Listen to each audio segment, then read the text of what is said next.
Coffee খাচ্ছি, অসাধারণ test. আর সেই কফির কারিগর ইসাক ভাই।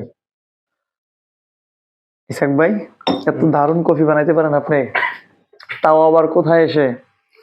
চট্টগ্রাম ফয়েজ লেকে এসে। এই যে রুমে বসে আছি, রাত বাজে প্রায় 12টার উপরে, 12:56।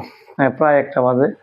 বসে কফি খাচ্ছি, ঘুম নেই চোখে। আবার ইসাক ভাই বলতেছে যদি একটা গিটার থাকতো, বারান্দায় বসে বসে গিটার বাজাইতাম।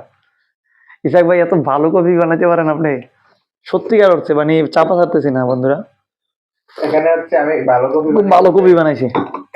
এখানে পরিমাণ মতো দেওয়া আছে। এগুলা রিসোর্টের তার আগে থেকে দিয়ে রাখছে না আমাদেরকে দিয়ে রাখছে আমাদের জন্য।